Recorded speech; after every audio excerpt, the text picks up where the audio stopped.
All right, lesson 1.2b, the rates of change. Starts out with example 5. So it says, suppose an object is launched upward from a height of 120 feet with its initial velocity of 48 feet per second. The height of the object t seconds after it is launched is given by the equation h of t equals negative 16t squared plus 48t plus 120. A says to find the average velocity in the first 2 seconds after the object is thrown. All right, so we want to know that average velocity, that average rate of change there from when it's first let go to the second, so from 0 to 2 seconds. So I know my x1 is going to be 0 seconds and my x2 is going to be the 2 seconds. And so I'm able to just plug these in to solve for y. So y1 will be h of 0. So I have negative 16 times 0 squared plus 48 times 0 plus 120. I work that out and I find that y1 is 120. Okay, I'm going to do the same thing with x2.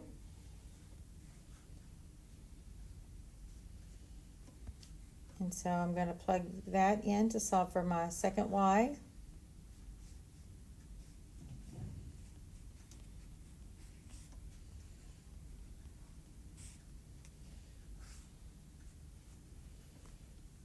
All right, I plug that in and I get 152. So then I can just find my average rate of change there, which is the average velocity. So it's the change in my y's over the change in my x's. And so I'll work both of those out and I get 16. My y's were my height, so it's feet per, and the x's are my times, which are measured in seconds. All right, B said find the average velocity from t equals 2 to t equals 4. So we're going to do the same thing here. So my x1 is going to be 2, which we just solved in the previous problem, so we know that our y1 is going to be the 152. And then x2 is going to be 4. So to find y2, I need to plug 4 into that equation.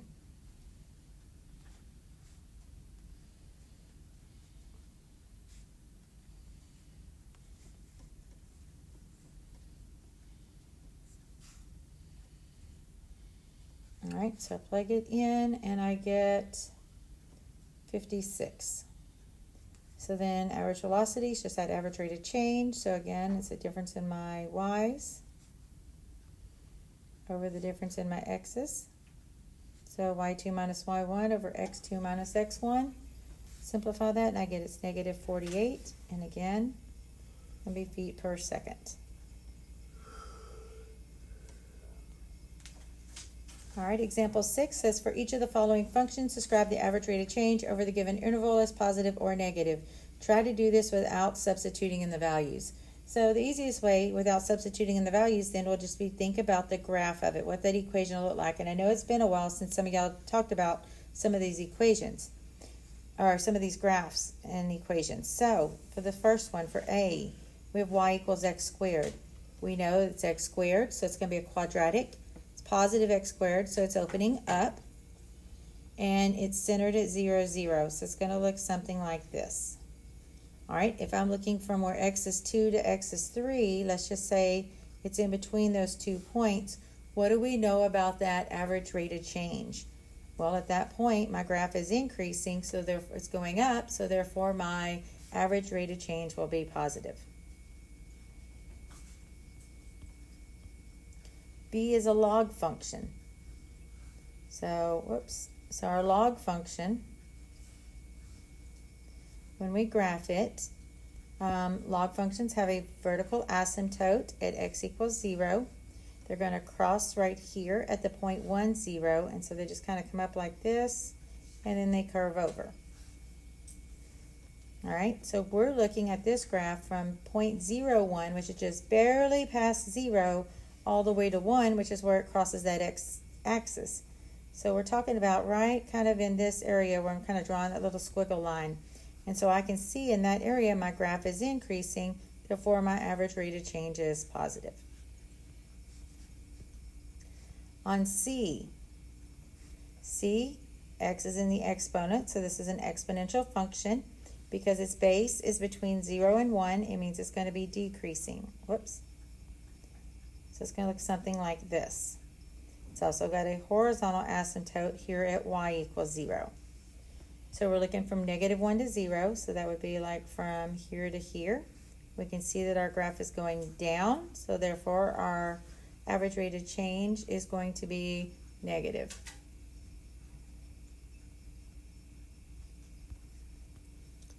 And then on G is like A as far as it's a quadratic, so we know it's going to be a parabola. So a few things on it. Because it's a negative in front of the x squared, I know it's going to open down. The 5 that's not with the x is going to tell me that it's going to shift. It's positive, so we're going to go up 5. And then this 2 right there, it tells me that it's going to be a vertical stretch by 2, which means my graph's going to get more narrow. So the big thing is it's going to open down and it's going to move up 5. There's no shift left or right on this one. So I know when I graph it, it's going to look something like this. And I'm looking from 1 to 4, so I'm looking somewhere in this area. So we can see that our graph is going down, therefore our average rate of change is going to be negative.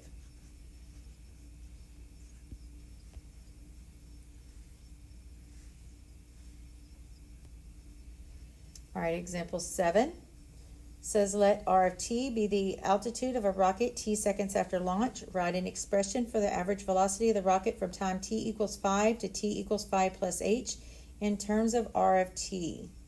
Well, this is kind of like that other example we looked at in part 1, where it says to write the expression. So we're not going to come up with a numerical answer. We're going to come up with kind of like an equation or an expression for it. So I know that my time is 5, so I'm going to let that be my x1. And then my other time is 5 plus h, and so I'm going to let that be my x2. Now I need to find those y's.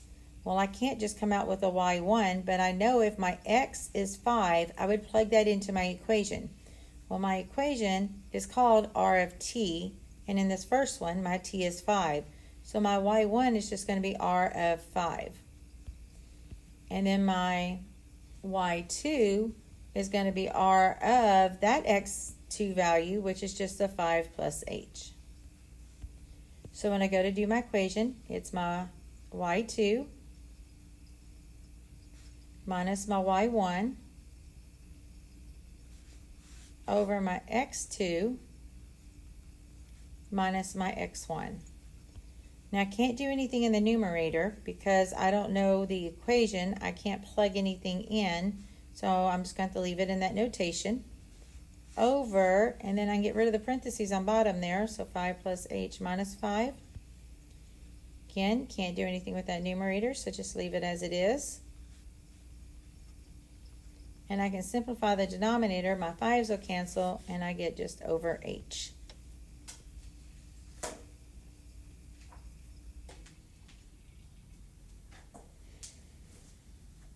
All right, example 8. Okay, it says given y equals x squared minus 2x plus 3, find the average rate of change of the function on the following intervals. And so from -1 to 1, so we know that our x1 is equal to -1, and so we can find our y1 by plugging in -1.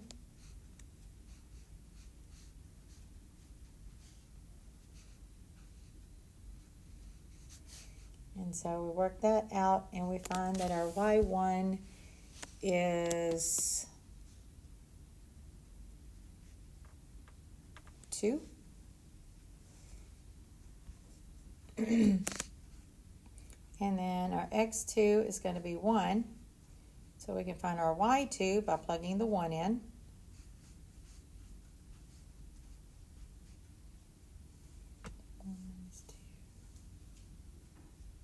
Oops, I think I'm wrong. This one's 2. Let me do this one again.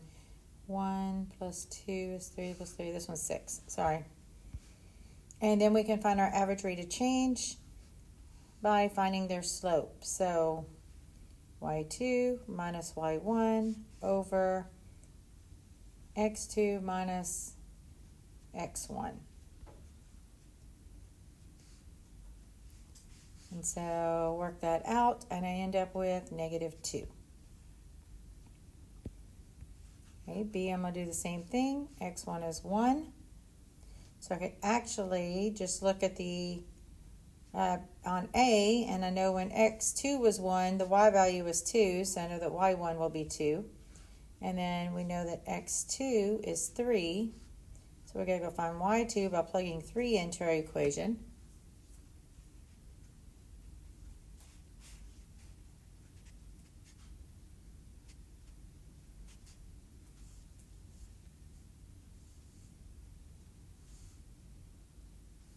And so I got 6. So when I do that average rate of change, my y2 minus y1 over x2 minus x1. And so I'll plug this in and solve it, and we get +2 as our answer. So C says to describe the relationship between the rate of change and the behavior of the function. So on that interval from -1 to +1,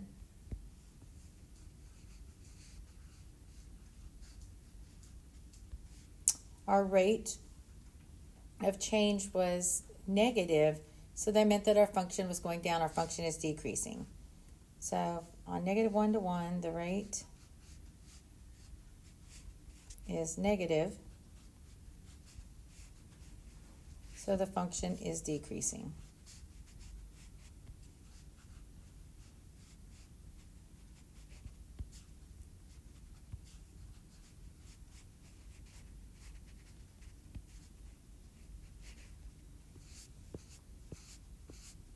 And then on the interval from 1 to 3, the rate is positive.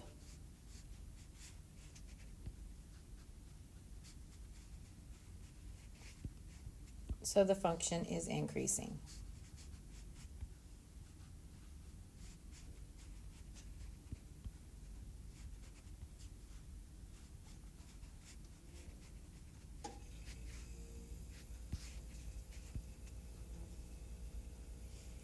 All right, D says, how would you describe the rate of change at x equals 1?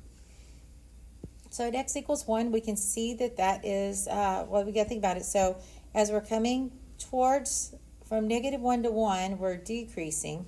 And then from 1 to 3, we're increasing. So we know that here, and we know it's quadratic, it's really more U-shaped. So we know right there at 1, that 1 has to be our minimum value. So we know that at x equals 1, the function has a minimum.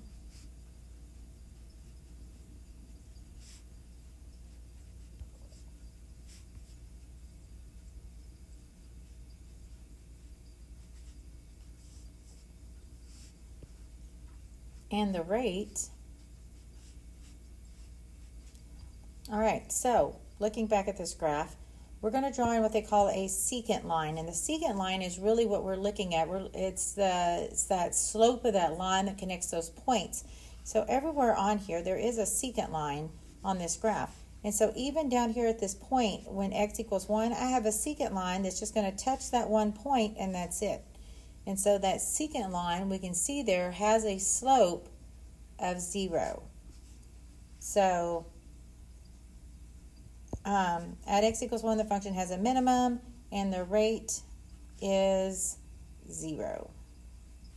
So anytime you have a minimum or a maximum point, its rate of change is going to be 0 at that point. We're going to talk more about that here in just a little bit.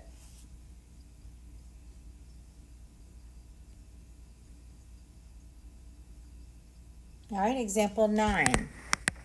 Example 9 says a remote control car travels a distance s of t equals 10t squared feet in the first t seconds after it starts. Calculate the average velocity of the car on the intervals shown in the table. So we would do exactly what we've been doing here. We would plug in on this first one, we're going to plug the 1.99 into our y equals to get our y1. We're going to plug the 2 in to get our y2, and then we're going to use our slope formula. So I'll do a couple here, and then I'm just going to jump to some of it. So just using this side over here kind of as work area. I know x1 for the first one is 1.99, and I know x2 is 2. So to find y1, we're going to plug in that 1.99. So we got 10 times 1.99 squared. And so when I do that, I'm going to grab my calculator here.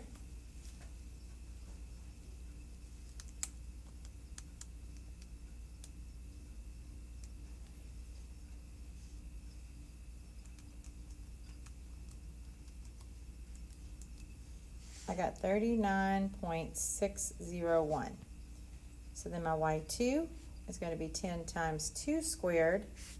And so my y2 is going to be 40. And then I can find their slope, or their average rate of change, because I'm going to take y2 minus y1 over x2 minus x1. And so I do that, and I get 39.9.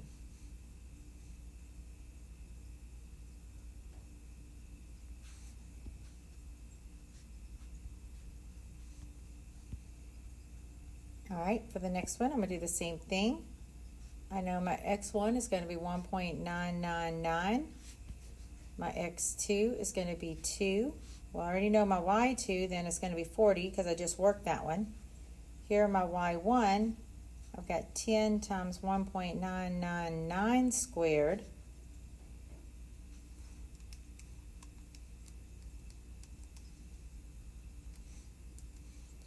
Which I got 39.96001.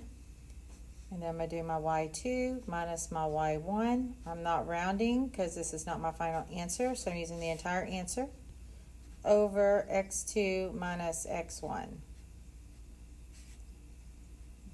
All right, so type that in, and I get 39.99.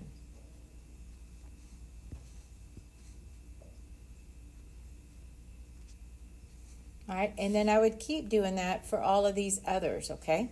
So when I did it, I got, for the next one, I got 40.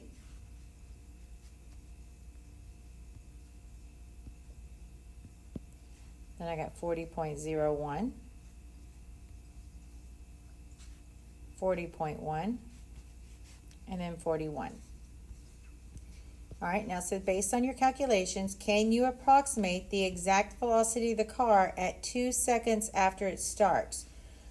At 2 seconds is going to be, notice all of these points, endpoints include the 2 except this one, and that one is centered around the 2.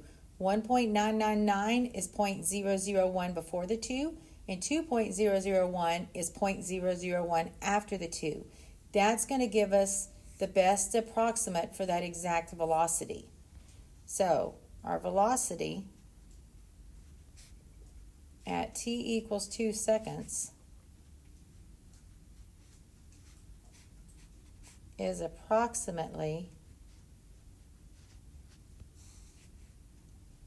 I'm running out of room there. I wrote too big. Oh, that's really big. Sorry, I'm zoomed in quite a bit. Let me start that over.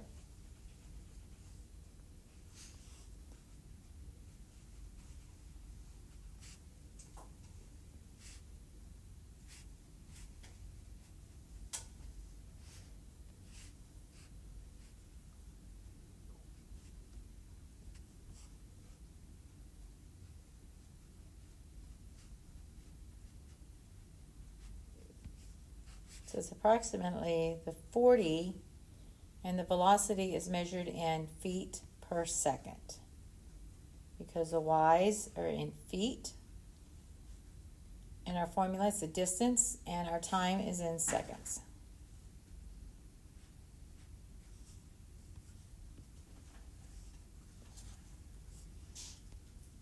All right, and then example 10 says the traffic flow at a particular intersection is modeled by the function f, defined to be f of t equals 96 plus 5 sine of t over 2 for 0 is less than or equal to t less than or equal to 30 minutes. All that's saying there, that 0 to 30 minutes, just means this equation is only good between 0 and 30 minutes. If we're talking about 45 minutes, this equation's not gonna be valid, okay? So it says, what is the average rate of change of the traffic flow over the time interval from 3 to 8? Indicate the units of measure. What does this rate tell you about the flow of traffic during that time? All right, so we can see it's from 3 to 8, which is the same thing if they'd have written it as 3 to 8 this way, okay? And the interval from 3 to 8 means the same thing. So we know that our x1 is going to be 3, and we know our x2 is going to be 8.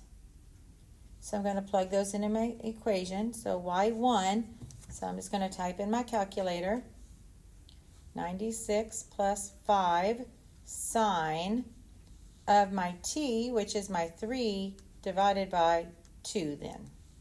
And hit enter, and it tells me 100.9874749. All right. My y2, so I'm going to type that in. I'm going to replace the t with 8. And they gave me 92.21598,752.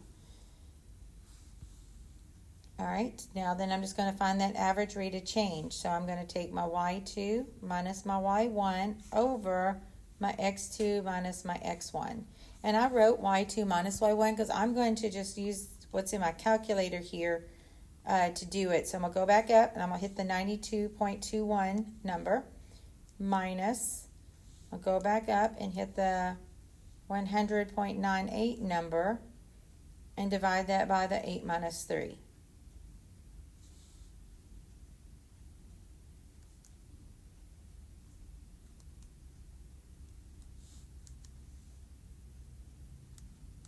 Oh, I did that wrong, sorry.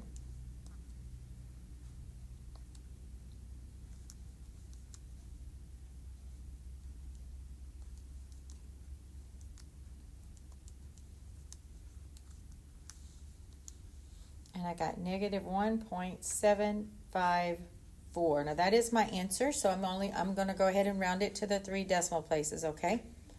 So it is negative, so what does that tell me there? It means that it's going to be decreasing. And what is my units? Well, what did the y's represent? So the traffic flow, I'm reading the question, reading the thing up at the top. The traffic flow of a particular intersection is modeled by the function f.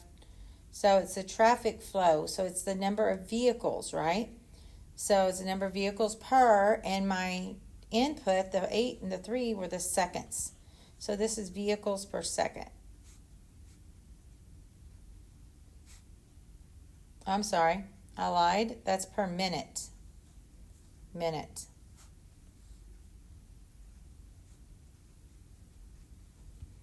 All right, so what does this rate tell you about the flow of traffic during this time? So the traffic flow is decreasing because it's negative by 1.754 vehicles per minute.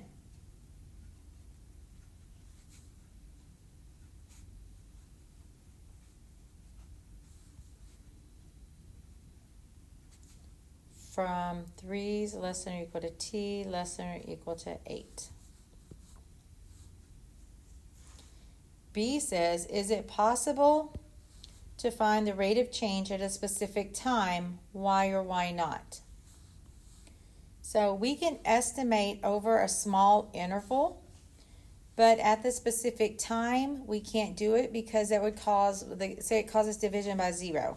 So if I was looking at,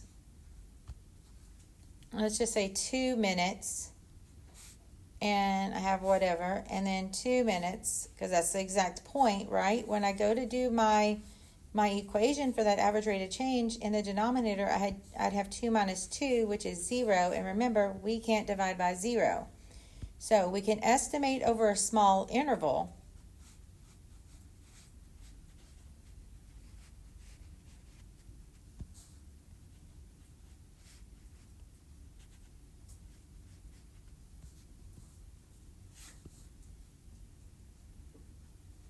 And we saw, like even in example 9 there, where we were looking at an interval from 1.999 to 2.001. It was a very small interval, but it was still a small interval. It was still an interval.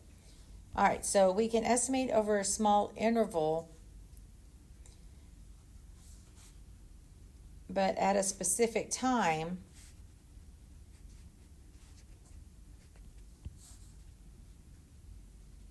it would cause division by 0. But at a specific time would cause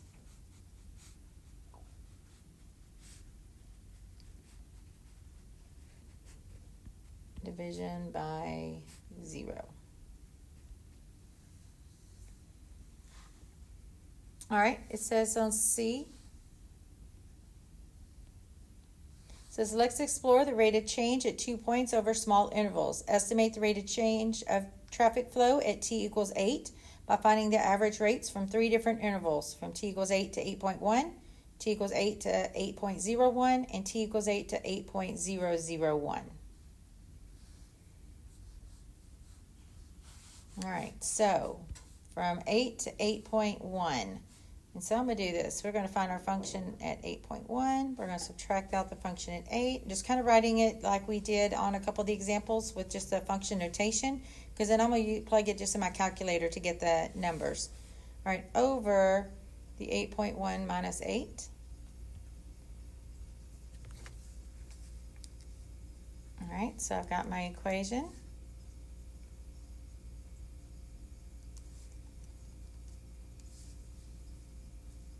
We already know f of 8. We did find it already. That was that 92.21 number we had earlier. So I need to find of 8.1.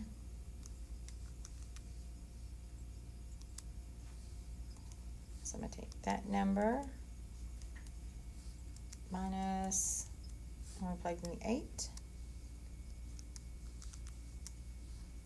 And I got negative 1.586.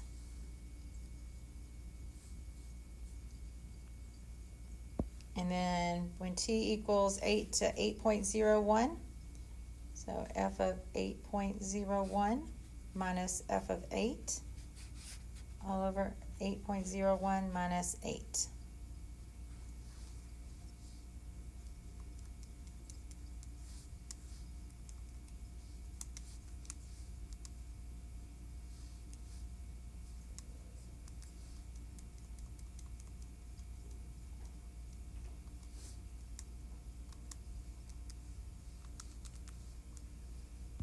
I got negative 1.629. Let's see, I'm trying to color code this a little bit. So that's what I did in red. I already did the blue. And so let's do purple.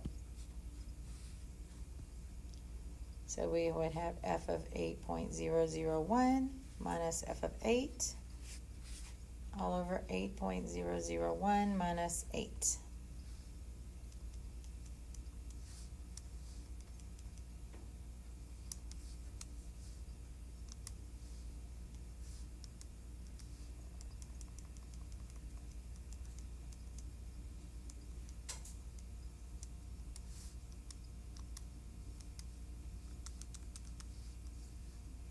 And I got negative 1.634. All right, so we found those rates there. So that's the estimate of the change of the traffic flow. So at D, it says explain the meaning of your findings in part C in relation to the traffic flow. So at t equals 8 minutes, the traffic flow rate is approximately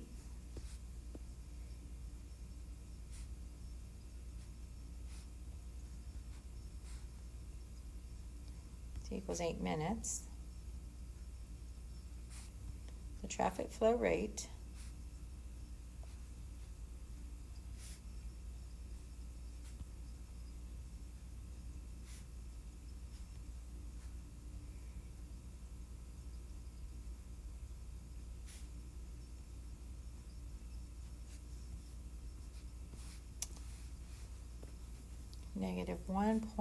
Which one of those would we use? Well, the smallest interval is going to give us the closest answer, so we're going to go with the negative 1.634 vehicles per minute.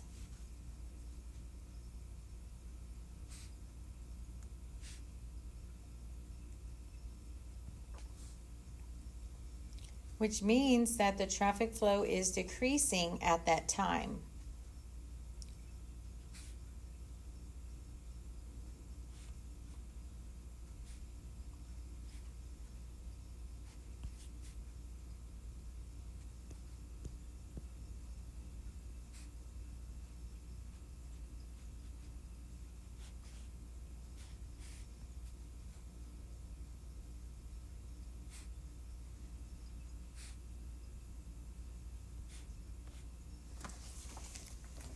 And that is it for lesson 1.2.